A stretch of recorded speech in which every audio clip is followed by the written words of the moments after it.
Welcome to How to Play Horus Heresy 3rd Edition. In this video, we will be covering the Charge subphase.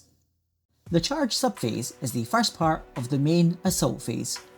The Assault phase is split into 4 subphases, with the Charge subphase being the subphase that instigates everything. It follows the Shooting phase and comes directly before the Challenge subphase. In this subphase, your warriors will hurl themselves forward across the battlefield in a bid to close the distance between themselves and the enemy.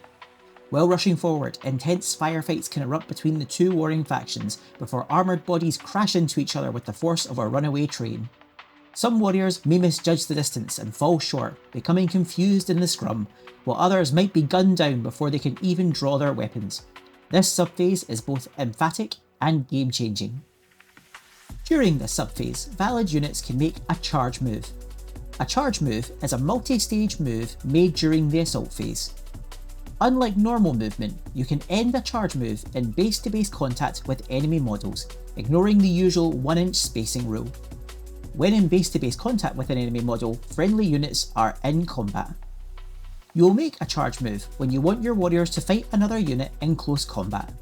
It is usually not compulsory to make a charge move, although some particularly bloodthirsty units might need to make charge moves if highlighted in their special rules. Only an eligible unit can make a charge move. A unit is ineligible to make a charge move if the unit rushed in the movement phase, the unit is already locked up in combat with another unit, the unit is embarked upon another unit, the unit is either pinned or routed, the unit disembarked from a unit that just entered play by either Deep Strike or the Outflank special rule, and most vehicles cannot make charge moves. Questoris Knights and their contemporaries would be the exception to this. If your unit does not fulfill any of these criteria, then they are eligible to make a charge. There may be other situations which make your unit ineligible to make a charge move, and generally there will be a special rule that describes this situation. To make a charge move, your unit will follow 5 key steps. Declare target, check line of sight and maximum charge range, make setup move, make volley attacks, and make charge move. Let's go through each of these step by step. Step 1. Declare target. Like the shooting phase, you must nominate an enemy unit or model that you want your unit to charge. Each unit can only make a charge move against one other unit. You cannot charge at multiple units. Once declared, this unit becomes the target unit for the rest of the phase. All the following actions will be taken against the target unit, no other. Step 2. Check line of sight and maximum charge range. Similarly to making shooting attacks, we now must make sure that we can see the enemy unit and we can also reach them with our charge. First of all, we check line of sight between both units. At least one model from your unit must have line of sight on at least one enemy model from the target unit. Line of sight is achieved if a model can draw an unbroken line between it and the target. If a piece of terrain, a vehicle, or some other obstruction impedes this line, then there is no line of sight. If the line is unobstructed, then there is line of sight. With vehicles, you simply need line of sight on the hull of the vehicle. The facing in this situation does not matter. If your model has line of sight, then you now need to check the distance between the two units. Measure the distance between the closest model in your unit and the closest model in the target unit. This will be so you can see the shortest possible distance between the two units. This does not need to be the model with line of sight, simply the closest model. If the distance between them is more than 12 inches, then a charge is impossible, and you must either select a new target unit for your charge or move on to a different friendly unit. If the distance is 12 inches or less, then a charge move is possible, and you must move on to step 3. The book is very clear. After you have declared a charge, checked line of sight is good, and have achieved the 12-inch requirement, then a charge must happen. You cannot change your mind at this point. The charge move is essentially locked in. I have 3 units who want to charge 3 enemy units. Unit A has declared a charge move against enemy Unit A. They have a clear line of sight over open terrain, and the distance between the closest models in both units is 9 inches. I must move on to step 3 to continue their charge. Unit B has declared a charge against enemy Unit B. Enemy Unit B is partially within medium cover, which would normally block line of sight if more than 3 inches thick. However, as one enemy model is out with the cover, then my unit has line of sight. The distance between the closest models is 12 inches on the nose. I must now move on to step 3 to continue their charge. Unit C has also declared a charge against enemy Unit C. However, from Unit C's perspective, the enemy unit is fully within medium terrain and I do not have line of sight. I return to the start of the process and Unit C instead declares a charge against enemy Unit A. However, although Unit C has clear line of sight, enemy Unit A is 13 inches away, making the charge impossible. Unit C has no valid targets, so a charge cannot be declared for them. Both Units A and B must both proceed to Step 3 of the charge process. Step 3. Make setup move. Unlike other Games Workshop games where your charge distance is entirely random, in Horus Heresy, part of your charge move is clearly defined, meaning you have much more control over the flow of your assault. This is known as a setup move. This is a fixed distance your model will move once you know a charge is possible. Faster, lighter, or more combat-focused units will have a higher setup move, while heavier or more lumbering models will have a lower setup move. After confirming your unit has line of sight and is within 12 inches of the enemy unit, then they must immediately make a setup move. A model's setup move is calculated by adding its movement characteristic, represented by M, to its initiative characteristic, represented by I, and then comparing this score to the setup move distance table. The higher the score, the farther the model will move as part of its setup move. For example, a normal despoiler has a movement value of 7 and an initiative value of 4. Together, this totals 11. If I look at the table, I can see a score of 11 gives me a move of 3 inches. An Assault Marine, on the other hand, also has an initiative of 4, but a movement value of 12 thanks to its jump pack. This gives me a total of 16, which gives me a move of 5 inches. This means the Assault Marine will always move farther and be more likely to get into combat with its setup move than a Despoiler Marine. Once you know the setup distance your models can make, it's time to make your setup move. Note that different models within the unit can have different setup moves, and so will move different distances at this stage. Starting with the model closest to the target unit, move them in a straight line towards the closest model in the enemy unit. They must move their full setup move, it cannot be done partially. If they move, it must be the full distance. The only time they would stop the move early is if the move brings them into base-to-base contact with a model in the target unit. Setup moves ignore terrain modifiers, as your warriors barge through whatever is between them and the enemy. However, if leaving or entering dangerous terrain, then dangerous terrain tests must be taken as normal.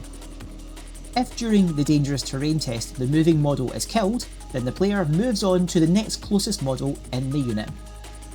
You cannot move through terrain features or impassable terrain, and must circumvent them by the quickest route possible.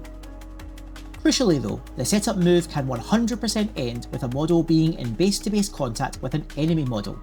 However, this model can only be part of the target unit. After the first model has finished its setup move, then the player moves the next closest model its setup move distance, and so on, until all models in the unit have completed a setup move. Unit coherency must be maintained, and if it cannot, then a model must end its setup move as close to a friendly model in the same unit as possible. If, after all the setup moves have been completed, any of your models are in base-to-base contact with an enemy model from the target unit, then the charge has been a success. The next steps in the charge process can be skipped, and that unit will immediately move on to the challenge subphase. If the unit has been unable to get into base-to-base contact with an enemy model from the target unit after the setup move, then that unit must immediately move on to step 4. Note that you can elect for your unit not to make a setup move at all. If this is the case, this entire step can be skipped for that unit and they would immediately move on to step 4. This choice is binary. Either the unit moves its full setup move distance or it does not move at all. Step 4. Make volley attacks. The battlefields of the Horus Heresy are frenetic and chaotic, and frequently warriors would need to react in the blink of an eye to enemy assaults. As the enemy charges, firefights between the two parties would break out with shells and energy blasts flying between them, blowing apart the assaulters who are driven forward by sheer bloody momentum. This is represented by volley attacks.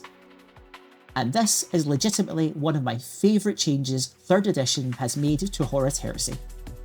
If at the end of step 3 of the charge process you are not in base-to-base contact with the enemy unit, then a brief firefight will break out between your unit and the target unit. This can make charges especially risky if charging towards enemies with brutal close-range weapons. Units that make setup moves but do not reach the enemy unit now make volley attacks. The target unit then makes volley attacks against the charging unit in return. They are not compulsory, however, and units can elect not to make volley attacks. Volley attacks can only be made between the charging unit and the target unit. No other units may be targeted. To make a volley attack, your unit must have an appropriate weapon to make the volley attack with. Only weapons with the assault trait can make volley attacks. Generally, this trait is found on small arms such as pistols or shotguns, or particularly nimble firearms. An example of a valid volley attack weapon would be the humble bolt pistol. It has the assault trait, meaning that when used as part of a volley attack, it fires once at strength 4 with an armour penetration of 5 and a damage of 1. An assault grenade launcher has 2 profiles, one for crack grenades and one for toxin grenades. Both have the assault trait, and I would need to choose which profile I wish to use before making my volley attack. A hand flamer is also an assault weapon. During a volley attack, it would fire one shot at strength 3 and damage 1. It would use the template rules described in the shooting phase video found here. Once I know I can make a volley attack, I follow all the normal rules for making a shooting attack against the target unit, with the only exception being that all these shots must be made as snapshots. As your warriors are storming forward incredibly aggressively or responding to the charge, there is little time for accuracy or finesse. Also note that no statuses can be inflicted by volley fire. Any special rules which inflict them are ignored at this stage, including against vehicles. Vehicles cannot be glanced at this stage, as statuses can never be inflicted by volley fire. If you are being charged by an enemy unit, then you can also make a volley attack. The enemy unit would complete their shooting attack first, and then you afterwards. It is also at this stage that you could declare an Overwatch reaction. Your Overwatch reaction will happen after the charging unit has made its volley attack. The Overwatch reaction allows you to replace your volley attack with a normal shooting attack at full ballistic skill. This means that instead of snap shooting only with your assault weapons, your unit draws up an ordered firing line and fires any weapons they have at the enemy using normal ballistic skill. This reaction uses 1 point of your reaction allowance. If your unit is already locked up in combat with another unit, then it cannot make a volley attack. Note, however, that the enemy unit can also not make a volley attack against you, as they would also risk hitting their own troops. Vehicles can also make volley attacks. If being charged by an enemy, and they fail to get into base-to-hull contact with your vehicle, then the vehicle can make volley attacks. Again, this must be made with weapons with the assault trait and are also made as snapshots. These shots must be made with the appropriate firing arc and be in range also. A key part of this is that all pintle-mounted weapons always count as assault weapons, and they have a full 365-degree firing arc. Pintle-mounted weapons are designed specifically to ward off assaults by enemies. A vehicle can also perform the Overwatch reaction. If it does so, then it can fire on the charging unit with all of its defensive weapons, but not its battle weapons. A defensive weapon is any weapons of strength 6 or below, all pintle-mounted weapons and all sponson weapons. These attacks would be made at full ballistic skill. Some upgrades or special rules may overrule this, allowing battle weapons to be used also. In any case, after both sides have completed their volley attacks and casualties removed, the active player should move on to step 5. If at any point one of the units, either the charging or target unit, is entirely removed as casualties during the volley attack, then the process stops completely at this stage. The attacking player would then move on to their next charging unit. I have 2 units of despoilers. I can see 2 enemy tactical squads on an objective, and I want both my units to charge 1 at each. I check my line of sight is clear and measure the distance between the squads. Despoiler Squad A is 8 inches away from Tactical Squad A, while Despoiler Squad B is 3 inches away from Tactical Squad B. As I've declared charges for both units, they have line of sight and are within 12 inches, I now must make setup moves. To make a setup move, I add the unit's movement to their initiative and compare the results to the setup move distance table on page 253. Despoilers have a movement of 7 and an initiative of 4. Together, this makes 11. Looking at the table, I see that gives me a setup move of 3 inches. Starting with the closest model, I move Despoiler Squad A 3 inches straight towards the enemy tactical squad while maintaining unit coherency. I move each model so that they get as close as possible. If I was moving through cover, I'd also ignore any movement penalties that it confers, but I would still need to take dangerous terrain tests if needed. After all the squad has been moved, none of my models are in base-to-base contact with the enemy squad, so now this squad can make volley fire attacks. I check my despoiler's weapons as I need an assault weapon in order to make a volley attack. All 10 of my models are armed with bolt pistols, which are assault weapons. As I have 10 models, I can make 10 bolt pistol shots as my shooting attack. However, as my squad are charging, I must resolve these shots as snapshots. Using my ballistic skill of 4, I can see that I will need 5s to hit the tactical marines. I roll 10 dice and score 4 hits. I then roll to wound and I score 3 wounds. My opponent takes their armour saves as normal and unfortunately loses 2 of their marines. When it comes to removing casualties, my opponent selects the models who were wounded.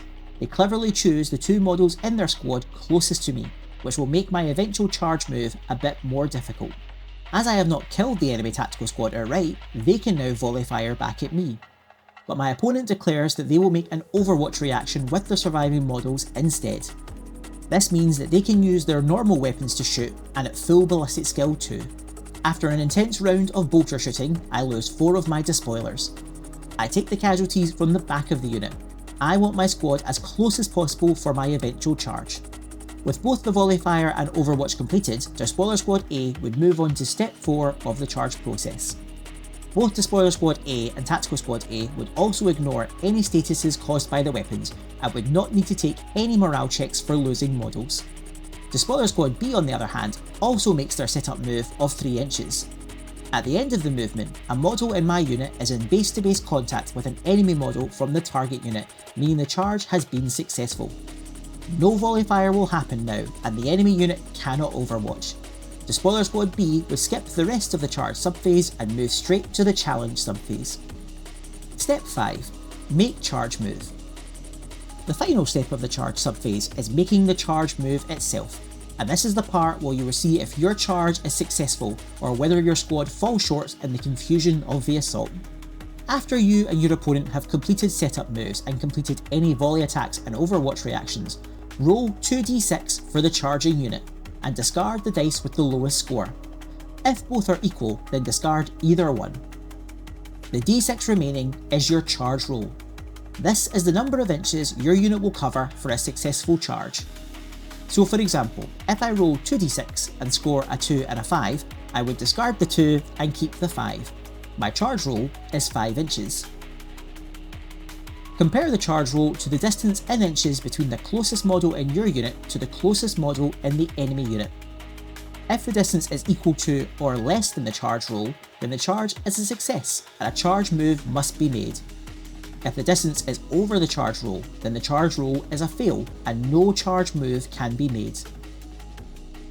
Like the setup move, the charge move ignores modifiers from moving through cover, but still cannot move through impassable terrain and still triggers dangerous terrain tests as normal. Unlike the setup move though, the charge move must happen once it's passed. If the charge is successful, then starting with the closest model of your unit, move each model the full charge roll distance. The aim is to get your model into base-to-base contact with the enemy unit by the shortest route possible.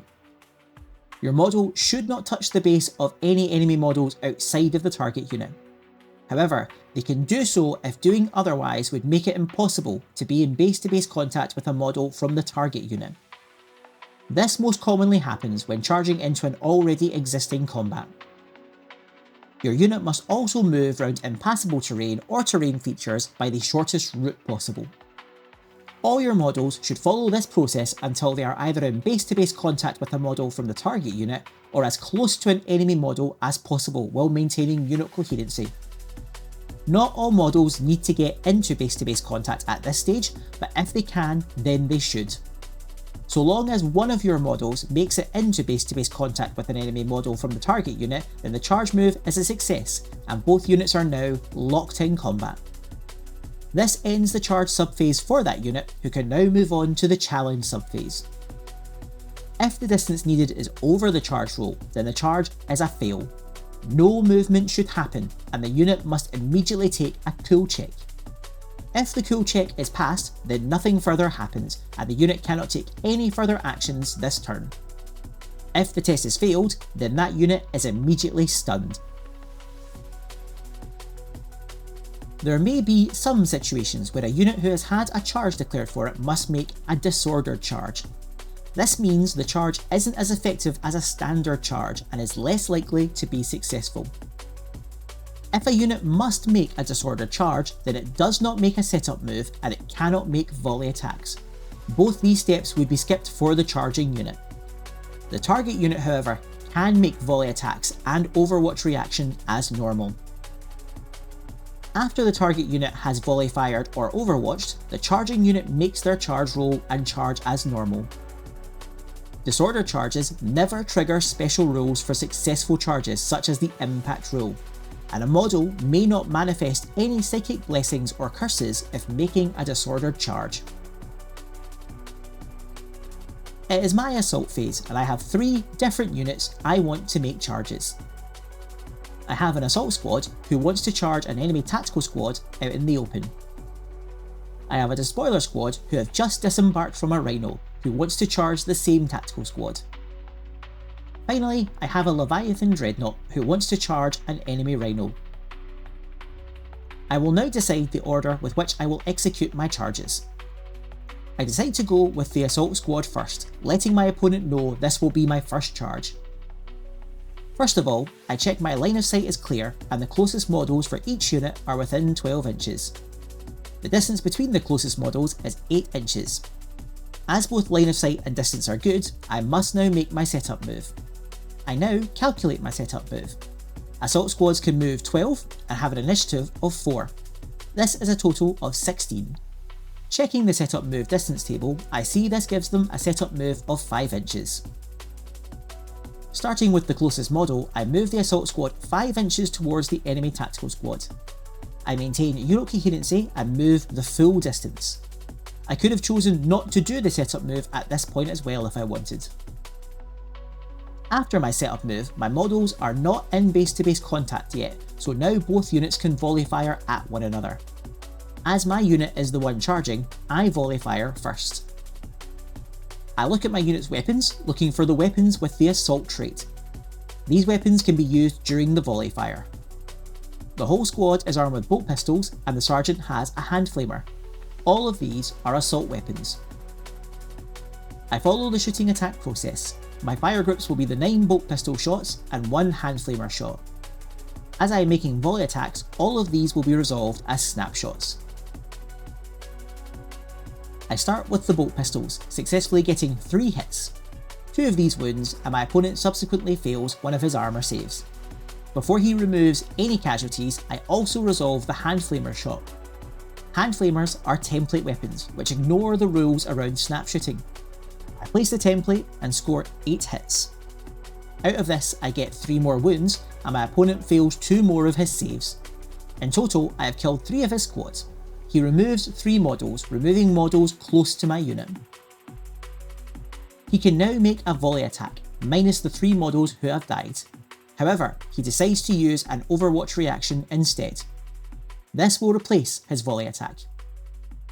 With his remaining 7 Marines, he can use his bolters with full ballistic skill thanks to the Overwatch reaction. And as this is a reaction, his squad will count as stationary, and therefore benefit from the extra shot thanks to Fury of the Legion. The target unit fires 21 bolter shots into my Assault Marines, scoring 10 hits followed by 5 wounds. I fail 2 of my saves and remove 2 casualties. No statuses or morale checks will occur from either of us firing. With all the shots completed, I now make my charge move. The remaining distance between the closest models is now 4 inches due to my opponent removing casualties. So in my charge roll, I'll need one of my dice to be at least a 4. I roll 2d6 scoring a 2 and a 6. I discard the 2 and keep the 6. My unit will move 6 inches with its charge move. Again, starting with the closest model, I move 6 inches in a straight line towards the closest enemy model. I want to get into base-to-base contact, which I do easily. I then move all the other models 6 inches as well in the same fashion. The majority get into base-to-base contact, while some do not, which is absolutely fine at this stage. With at least one model from my unit in base-to-base contact with the enemy unit, the charge is a success, and both units are now locked in combat. I now move on to my despoilers, letting my opponent know my intentions. All charges are done together before any other fighting takes place. I check line of sight and distance once more. Line of sight is clear and the distance is 6 inches. As the line of sight is clear and the distance is 6 inches, I must now carry on with the charge. However, as they have just disembarked from a Rhino, the despoiler squad must make a disordered charge. This means they do not get to make a setup move and cannot volley fire. This would normally leave me in a bit of trouble, as enemy units can volley fire in response. However, as the enemy unit is locked in combat, they cannot volley fire or react to my charge at all. I measure the distance between the closest models and see that I need 6 inches to make the charge. Again, I roll 2d6 and score a 2 and a 3. Disaster! I have failed my charge roll. The unit remains in place and now must pass a cool check. I subsequently fail this too, and now my charging unit of despoilers is stunned, becoming confused in the chaos of the assault. I should have planned this a lot better. Although I failed to get into contact with the enemy unit, that still completes the despoiler's charge move. Finally, I move on to my Leviathan Dreadnought. I check line of sight and the distance between my Dreadnought space and the closest part of the vehicle's hull. The distance is 6 inches, meaning I must move onto my setup move. My Leviathan is a heavy subtype, meaning it is incredibly slow and ponderous. Being heavy means that when calculating its setup move, we do not add its initiative value to its movement characteristic, but instead just use the movement value alone. It has a movement of 6, meaning my setup move is a paltry 1 inch. It waddles forward 1 inch, leaving 5 inches between it and the Rhino. Now both parties can volley fire. My Dreadnought has the special rule Implacable Advance. This means that a model with this special rule treats all ranged weapons it has as assault weapons, excluding heavy and ordnance weapons. This is great for volley firing. My Leviathan has 2 melta guns in its fists, 2 heavy flamers and a phosphex launcher. All 3 do not have the heavy or the ordnance special rules, so all 3 can be used as volley fire by the Leviathan. I only form one fire group however with my 2 melta guns. Neither my heavy flamer nor my phosphex discharger have any chance of scratching the Rhino's front armour. However, Implacable Advance does not overrule the snapshots aspect of volley firing, so I'll still need to roll 5s to hit. I hit with one of the melta guns and now would need a 4+ to penetrate the vehicle's armour. Sadly, I roll a 1. The Rhino can now volley fire back at me. Like most units, it can only volley fire with assault weapons, which are quite rare on vehicles. However, it has a pintle mounted weapon, and pintle mounted weapons always count as assault weapons. It has both a pintle mounted multi-melta and a pintle mounted combi bolter, and it can fire with both. Although it is a vehicle, it will still need to snap fire. It fires its combi bolter needing 5s, but misses with all 4 of its shots. It then fires the multi-melta, again needing 5 but scoring a 6. It will now roll to wound, needing a 4+. It does not count as stationary, as this is not a reaction, so does not benefit from the heavy range strength rule. You can check page 2 of the most recent FAQ in errata which clarifies this. It successfully wounds my Dreadnought. I then fail my invulnerable save and the Dreadnought takes a massive 3 damage. Ouch. However, as my Dreadnought has survived and all the volley fires are now complete, I move on to making my charge move. I roll 2d6 hoping one scores at least a 5. I roll a double 6. I can discard either one. I move my Leviathan forward 6 inches and get into base to hull contact. I've successfully charged the Rhino. And now some final points about the charge subphase. Units that have disembarked from another unit in the same turn are only capable of making disordered charges. A unit that disembarks from a vehicle, for example, would not make a setup move or be able to make volley fire, and would only charge a d6 towards the enemy. Assault vehicles such as Land Raiders or Cestus assault rams ignore this penalty and allow units to make normal charges. Units that disembark from vehicles that have used the outflank special rule on the same turn to enter play from reserves outside of a friendly deployment zone cannot have a charge declared for them. If the vehicle entered play as normal through reserves in the deployment zone, not using the outflank special rule, then a charge could be declared for them. Statuses can never be inflicted by weapons during this subphase, and units will never panic due to losing models during the charge subphase. A few points on statuses. Stunned and suppressed units can have charges declared for them. They will fight in the subsequent close combat at initiative 1 however. Pinned and routed units can never have charges declared for them. If you are charging a status unit, then that unit will fight at initiative 1 in the subsequent close combat. Units with any tactical status can make volley attacks. Pinned and suppressed units can make overwatch reactions, and routed and stunned units cannot. The overwatch reaction can only be used if the enemy setup move doesn't get the charging unit into base-to-base contact with your unit. If it does, then the overwatch reaction cannot be declared. A unit with the heavy subtype may only use its movement value when checking the setup move table. If a setup move or charge move successfully gets your models into base-to-base contact with an enemy unit, then this will trigger any instances of the impact special rule your models may have. However, the impact special rule does not trigger from a disordered charge. Many parts of this subphase require measuring between the closest models of each unit. This does not mean the closest models with line of sight, but literally the closest models. It is entirely possible that the closest models cannot see each other or realistically reach each other. There is no multi-charging in 3rd edition. The charging unit has one target and one target only. All the rules discussed in this video take place solely between these two units, no other. And finally, if after successfully passing a charge roll and making a charge move, you have no models in base-to-base contact with the target unit, then this is considered a failed charge.